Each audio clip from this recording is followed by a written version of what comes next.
বিশ্বাস আমার ভাই তো নবী ছিলেন, নবীরা কবরে গেলে মরা থাকে না, কি হয়ে যায়? তোমরা আমার ভাই থেকে জিজ্ঞেস করতে পারো, আমার ভাই কি ওনাকে কি কে মেরেছেন? আমার ভাই থেকে সরাসরি জিজ্ঞেস করতে পারো। এরা রাজি হয়ে গেছে। পরের দিন কয়জন রেডি? একটু কথা বলেন, কয়জন? 70 জন রেডি হয়ে গেল। হযরতে মূসা আলাইহিস সালাম ওই 70 জনকে নিয়ে সে পাহাড়ে চলে গেলেন, যেখানে হযরতে হারুন আলাইহিস সালামকে দাফন করা হয়েছিল। উনি দূর থেকে দেখাই দিলেন, এই বনি ইসরাইল, ওই যে কবর দেখা যায় নতুন, এটা আমার ভাইয়ের কবর। একটু জিজ্ঞেস করো, আমি যাব না, তোমরা গিয়ে জিজ্ঞেস করো আমার ভাইকে কে মেরেছেন। তখন 70 জন বনি ইসরাইল মূসা আলাইহিস সালামের কবরের সামনে, হযরত হারুন ইসলামের কবরের সামনে গিয়ে মোহাব্বত দেখাচ্ছে, বলতেছে, ইয়া হারুন মান কাতালাকা, এই হারুন আপনাকে কে হত্যা করেছে? কি বলতেছে? আপনাকে কে মেরেছে? তখন হারুন ইসলাম কবর থেকে উত্তর দিচ্ছেন, মা কাতালানি আহাদুন, কেউ আমাকে হত্যা করে নাই, কেউ আমাকে মারে নাই। ওয়ালাকিন্নাল্লাহ কাদ তাওয়াফানি, আল্লাহ আমার হায়াতকে পরিপূর্ণ করেছেন, আমার হায়াতকে পরিপূর্ণ করে দিয়েছেন। আমাকে কেউ হত্যা করে নাই, আমাকে কেউ মারে নাই, আল্লাহ আমার হায়াতের বাজেট শেষ করেছেন। এই কথা যখন কবর থেকে হযরত হারুন আলাইহিস সালাম শোনাই দিল, তখন তারা বিশ্বাস করেছে। একটু বড় আওয়াজে বলুন না নাউজুবিল্লাহ। কত বড় মারাত্মক! তাহলে কি বুঝলাম? এরা 70 জন গিয়ে হারুন আলাইহিস সালামের সাথে কথা বলল। এবার বলেন, হারুন আলাইহিস সালাম তখন কোথায় ছিলেন? একটু সবাই বলেন। কবরের ভিতরে। হারুন আলাইহিস সালামের সাথে কথা বলেছেন। হারুন ইসলাম কবরের ভিতর থেকে উত্তর দিয়েছেন। কেন? আল্লাহর নবীগণ মারা যায় কোথায় যাওয়ার আগ পর্যন্ত? কবরে যাওয়ার আগ পর্যন্ত। আর কবরে চলে গেলে জিন্দা করে দেয় কে? সেজন্য আলা হযরত বলেন, তো জিন্দা হে ওয়াল্লাহ, তো জিন্দা হে ওয়াল্লাহ,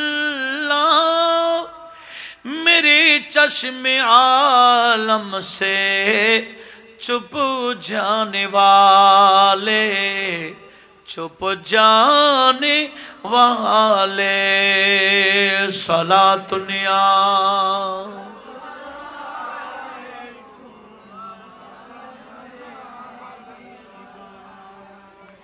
তাহলে এবার বলেন, কিছু বান্দা আছে যারা বলে, যে নবীকে কাফন পড়া হলো, কবরে দাফন করে দেওয়া হয়েছে, উনি আবার কিসের জিন্দা? এরকম বললে মাথায় টুপি থাকলো কি কলবে ঈমান থাকবে? হাজারো নামাজ কালাম পড়লে লাভ হবে না যদি নবীকে এখন মৃত নবী বলে। নবীকে বলতে হবে হায়াতুন নবী, জিন্দা নবী। কথা বলুন ঠিক কিনা? শুধু আমাদের নবীর বিষয় না, সমস্ত নবীদের বিষয়টা। সেজন্য তো মেরাজ রাত করে আমার আল্লাহ সমস্ত নবীদেরকে আমাদের নবীর পিছনে নামাজ পড়ালেন। এটা ঘুমের মধ্যে নয়, জাগ্রত। সমস্ত নবীগণ জাগ্রত অবস্থায় বাইতুল মুকাদ্দাসে এসে আমাদের নবীর পিছনে ইক্তেদা করেছিলেন। একটু বড় আওয়াজে বলুন না সুবহানাল্লাহ। আসুন, আমি যে কথাটা বলতে চেয়েছিলাম, কয়টা কাজ করলে শিরিক হয়? একটু জোরে বল, কয়টা? 1 নম্বর কি? আল্লাহ ছাড়া কারো ইবাদত করার নাম শিরিক। এই শিরিককে আমরা করি। আল্লাহর সমকক্ষ কাউকে মানার নাম শিরিক। আমরা আল্লাহর সমকক্ষ কাউকে মানি, সেটাও করি না। আল্লাহ ফানা হবেন না, মারা যাবেন না, ধ্বংস হবেন না, বাকি সব কিছুক্ষণের জন্য হলে মারা যাবে, কেউ না মরে থাকবে না। সেজন্য আল্লাহ ওয়াজিবুল ওয়াজুদ, স্থায়ী কখনো ফানা হবে না। এইরকম কাউকে স্থায়ী মনে করার নাম শিরিক। তাহলে কি বুঝলাম? এখন তো কথাই কথাই শিরিক। কেন? শিরিক কাকে বলে না জানার কারণে। সেজন্য উহুদের ময়দানে সেই ওয়াজের মধ্যে আমার নবীজি কি বললেন? ইন্নী লাস্তু আখশা আলাইকুম আন তুশরিকু বাদি। উম্মত, আমার ইন্তেকালের পরে তোমরা শিরিক করবে এ ভয় আমার নাই, তবে আমি একটা বিষয় ভয় পাচ্ছি। ওয়ালাকিন আখশা আলাইকুমুদ দুনিয়া, আমি ভয় পাচ্ছি তোমাদের ব্যাপারে দুনিয়াকে নিয়ে। কাকে নিয়ে? কেন? আনতানাফাসু ফিহা, তোমরা দুনিয়ায় মত্ত হয়ে যাবে, দুনিয়াকে মহব্বত করতে গিয়ে আখিরাত নষ্ট করে ফেলবে। এই দুনিয়া দুনিয়া করতে করতে তোমরা কবরের প্রস্তুতি নেবে না, আখিরাতের প্রস্তুতি নেবে না। এই দুনিয়া অর্জন করতে করতে দুনিয়াও শেষ, আখিরাতও শেষ। সেটাই নবীজি বলেন আমি ভয় পাচ্ছি। বর্তমান অধিকাংশ মুসলমান এরকমই চলছে। এরা একটা বিল্ডিং করলে আর একটা বিল্ডিং কিভাবে করবে প্রতিযোগিতা করে, কিন্তু নিঃশ্বাস বন্ধ হয়ে গেলে ওই বিল্ডিংয়ে কি একদিন রাখবে? কথা বলেন, একদিন রাখবে? রাখবে না। সে কবরে ঢুকাই দিবে। সেই কবরস্থানের মধ্যে কি সব শিল্পপতির কবরস্থান, সেখানে কি গরিবের কবরস্থান নাই? কবরস্থানের মধ্যে উনি পয়সাওয়ালা, উনি রিক্সাওয়ালা, এরকম পার্থক্য করে কি? সবাই কোন কাতারে? একই কাতারে। মসজিদে ঢুকলে যেভাবে ধনী গরিবের পার্থক্য নাই, মসজিদের পাশে কবরস্থানেও ধনী গরিবের কোনো পার্থক্য। এই পার্থক্য যতক্ষণ নিঃশ্বাস আছে ততক্ষণ আমরা পয়সাওয়ালাকে গুরুত্ব দিই, কতক্ষণ? নিঃশ্বাস যতক্ষণ। কিন্তু আমার নবীজি থেকে জানতে চাই, আমার নবীজি সাহাবাদেরকে বলে, আমার সাহাবারা তোমরা কি জানো মানুষের মধ্যে কে বড় চালাক? আমাদেরকে কেউ যদি বলে বড় চালাক কে, আমরা বলবো যিনি টাউনের মধ্যে জায়গা জমি নিয়ে বিশাল টাওয়ার করে ফেলেছে উনি বড় চালাক। আমাদের জ্ঞান অতটুকু। কিন্তু আমার নবীজি কি বললেন? আমার নবীজি বললেন, হে আমার উম্মত, আমার উম্মতের মধ্যে বড় চালাক কে জানো? জানো যে আকসারুহুম লিল মউত যিকরা। আমার উম্মতের মধ্যে ওই বান্দা বড় চালাক যে সব সময় মরণের কথা স্মরণ করে। ওয়া হাসানাহুম লাহু ইস্তিদাদা, এবং মরণের জন্য সুন্দর প্রস্তুতিও গ্রহণ করে। মরণের স্মরণ করে, মরণের জন্য সুন্দর প্রস্তুতিও যে করতে পারে, ওই বান্দা আসলেই বড় চালাক। জুড়ে বলুন সুবহানাল্লাহ। আল্লাহর ওলিগণ বড় চালাক। আল্লাহর ওলিগণ বড় চালাক। কেন? আল্লাহর ওলিগণ বড় চালাক কেন? এরা দুনিয়ার ধার ধারে না, মাল সম্পদের ধার ধারে না, এরা সবসময় কবর আখেরাতের প্রস্তুতি নেই। সেজন্য ওনারা বড় চালাক। আজকে গোটা দুনিয়া ওলিউল্লাহদের দিকে ঝুঁকে গেছে। কেন? এনারা দুনিয়াকে গুরুত্ব দেয় নাই। আর আমার আল্লাহ দুনিয়াকে বলে দিলেন ইয়া দুনিয়া। আমার আল্লাহ দুনিয়াকে সম্বোধন করে বললেন ইয়া দুনিয়া মুররি আলা আউলিয়াই। এ দুনিয়া, আমার যারা বন্ধু, আমার যারা ওলি, তুই আমার ওলিদের সামনে তিতা হয়ে থাকবি, যাতে আমার বন্ধুরা তোকে দেখতে না পারে। জোরে বলুন সুবহানাল্লাহ। মুররি আলা আউলিয়াই ফালা তাহলাউলি লাহুম। হে দুনিয়া, তুই আমার ওলিদের সামনে তিতা হয়ে থাকবি, মিষ্টি হতে পারবি না। ওলিউল্লাহদের সামনে দুনিয়া তিতা হয়ে থাকে, মিষ্টি হয় না। সেজন্য ওনারা দুনিয়াকে ভালোবাসে না, আখেরাত প্রস্তুতি নেই। ইনারা আখেরাত সুন্দর কিভাবে করে সেই প্রতিযোগিতা করেন। আর আমরা দুনিয়াকে ভালোবাসতে গিয়ে দুনিয়া দুনিয়া করতে করতে আমরা দুনিয়া অর্জন করতে পারি না, আখেরাত তো বরবাদ করে দিই। নবীজি বললেন, হে আমার উম্মত, আমার কাছে সেই বিষয়টা ভয় লাগতেছে। আমার উম্মত শিরিক করবে, ভয় নাই, কিন্তু আমার উম্মত দুনিয়াবাজ হবে, দুনিয়াকে গুরুত্ব দিতে গিয়ে আখিরাত নষ্ট করে ফেলবে। এটাই আমি নবী ভয় পাচ্ছি। জুড়ে বলুন নাউজুবিল্লাহ। একদিন ফারুক আজম রাদিয়াল্লাহু তাআলা আনহু জান্নাতুল বকিতে জিয়ারতে গেলেন। জান্নাতুল বকিতে আমরা কবরস্থানে যাই, জিয়ারত করি, কিন্তু কোন কবরবাসীর সাথে আমরা কি কথা বলতে পারি? আল্লাহর কিছু বান্দা আছে, ইনাদের কাছে ইলমু কাশফিল কুবুর আছে। ইনারা যখন ওই এলম জারি করে দেয় তখন কবরবাসীর সাথে কথা বলতে পারে। আমাদের চট্টগ্রামের গাজী দ্বীন মিল্লাত ইমাম আহলে সুন্নাত আল্লামা আজিজুল হক শের বাংলা আল কাদের রহমতুল্লাহ আলাইহ, উনি যে কোনো মাজারে ঢুকতেন, মাজারওয়ালা যত শত বছর আগের হোক, উনি মাজারওয়ালার সাথে কথা বলে বের হইতেন। আমি আপনি পারবো না কেন? ওই জ্ঞান আমাদের কাছে নেই। উনি যে জ্ঞান অর্জন করেছেন, উনার এই জ্ঞানের মাধ্যমে উনি কবরবাসীর সাথেও কথা বলতে পারে। আপনিও যদি ওই জ্ঞান অর্জন করতে পারেন, আপনিও পারবেন। আপনি পারেন না, এটা আপনার দুর্বলতা, আপনার অক্ষমতা।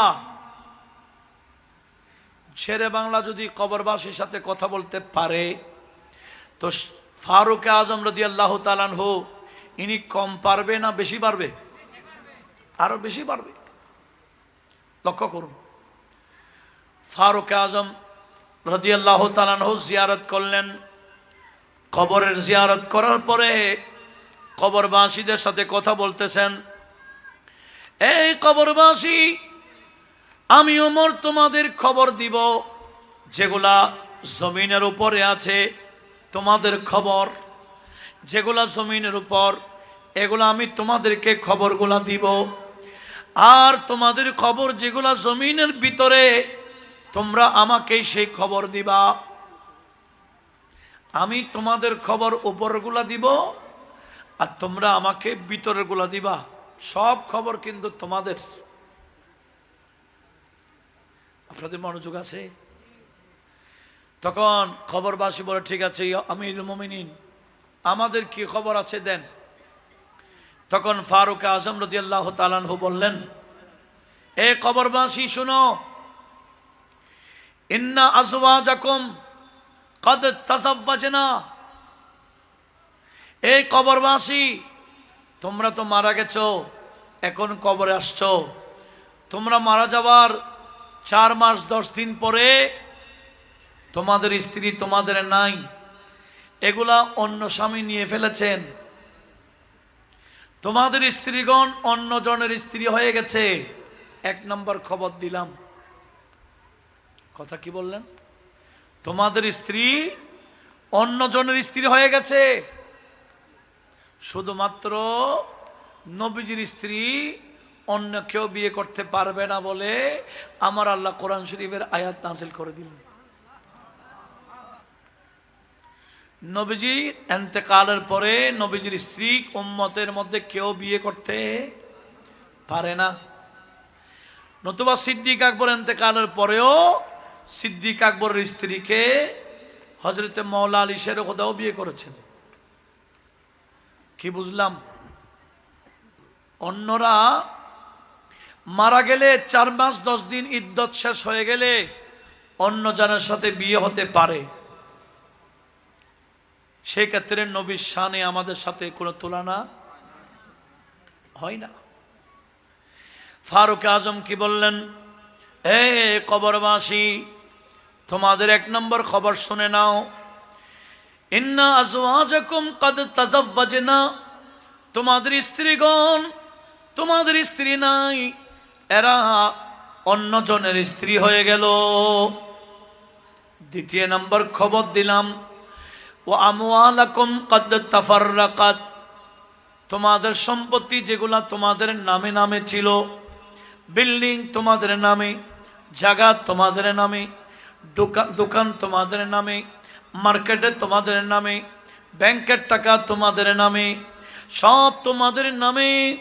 কিন্তু এখন তোমরা যখন কবরে এসে এখন কবরবাসী হয়ে গেলা, তোমাদের সম্পদগুলো তোমাদের নামে নাই, এখন ভিন্ন ভিন্ন জনের নামে হয়ে গেছে। জোরে বলুন সুবহানাল্লাহ। এভাবে আমাদেরও হবে কিনা? আমরা যতই হাজার কোটি টাকা অর্জন করি, যতই বিল্ডিং এর মালিক হয়, মারা গেলে বিল্ডিং এর মালিক কি আমরা থাকবো? ব্যাংকের টাকা কি আমাদের নামে থাকলো? ব্যাংকের টাকা কি আমাদের থাকবে না, সব ওয়ারিসরা বন্টন করে নিয়ে ফেলবে। তৃতীয় নম্বর বলতেছে, ওয়াদিয়ারাকুম ক্বাদ সাকুনাত, এ কবরবাসী, তোমরা দুনিয়াতে থাকতে সুন্দর ঘর করেছিলা, তুমি থাকার জন্য কোটি কোটি টাকা খরচ করে ঘর বানাইলা, এখন ওই ঘরে অন্যজনের বসত বাড়ি হয়ে গেল। জোরে বলুন সুবহানাল্লাহ। এটা আমাদের ক্ষেত্রে প্রযোজ্য হবে কিনা? অনেকে কোটি কোটি টাকা বাজেট করে দেশের টাইলস ব্যবহার করে না, ফিটিংস ব্যবহার করে না, সব বাহির থেকে আনে, চায়না থেকে অর্ডার দিয়ে আসে। কত খরচ! একটা বাথরুম রেডি করতে কয়েক লক্ষ লক্ষ টাকা খরচ। কিন্তু নিঃশ্বাস বন্ধ হয়ে গেলে এই ঘরে কি তাকে আর রাখবে? কোথায় ঢোকাই দিবে? খবরে। এই খবর তো এখন নাই আমাদের। সেজন্য এক কবি বলতেছে, দুনিয়া কে এ মুসাফির मंजिल तेरी कब्र है, दुनिया के ए मुसाफिर मंजिल तेरी कब्र है, तय कर रहा है जो तो 2 दिन का ये सफर है। একটু জোরে বলুন না সুবহানাল্লাহ। এই দুনিয়ার মুসলমান, তোমরা যে অতিক্রম করছো এটা 2 দিনের সফর, 2 দিন শেষ, সে কবরে তোমাদেরকে ঢুকাই দিবে। মঞ্জিল তেরি কবর হ্যায়, একটু জোরে বলুন। महलों में रहने वाले मट्टी में सो रहे हैं, যারা বড় বড় মহল ছিল আজকে মাটিতে শুয়ে আছে। কথা বলুন ঠিক কিনা? যারা বড় বড় মহলে ছিল এরা কবরস্থানের সে মাটিতে শুয়ে আছে। এবং বাঁশখালের জমিনে এরকম বড় বড় পয়সাওয়ালা নাই, বিশাল বিশাল টাওয়ারের মালিক নাই, দুনে দুন সম্পত্তির মালিক কোথায়? সে কবরে ঢুকে আছে। আমাদেরও কি অবস্থা হবে? সেজন্য আমার নবীজি কি বললেন, উম্মত শোনো, ওই বান্দা বড় চালাক, যে বান্দা মরণের কথা স্মরণ বেশি বেশি করে এবং মরণের জন্য সুন্দর প্রস্তুতিও গ্রহণ করে। জোরে বলুন। কিন্তু আমাদের মরণের স্মরণও নেই, প্রস্তুতিও নেই। আমাদের কাছে মরণের স্মরণও নাই, প্রস্তুতিও নাই। সেজন্য ওয়াক্ত মোতাবেক নামাজও নাই, কোরআন তেলাওয়াতও নাই, হালাল হারাম যাচাই বাছাইও নাই। এগুলো আমরা এমনি হায়াত আল্লাহটা দিয়েছেন, হায়াতের বাজেট, হায়াত অতিক্রম করছি, প্রস্তুতি নিচ্ছি না। আল্লাহ পাক সুবহানাহু ওয়া তাআলা আমাদের সবাইকে আখিরাতের প্রস্তুতি নেওয়ার তৌফিক দান করুক। একটু মহব্বতের আওয়াজে বলেন না আমিন। এই মাহফিলগুলা মাঝে মাঝে দেওয়া হয় কেন? আমরা যে ভুলে বসছি আখিরাতের কথা, কবরের কথা, এগুলা স্মরণ করাই দেওয়ার জন্য মাহফিল। কথা বলুন ঠিক কি না? আল্লাহ আমাদের সবাইকে এখন থেকে বাকি জীবন প্রস্তুতি নেওয়ার তৌফিক দিক। একটু জোরে বলি না আমিন।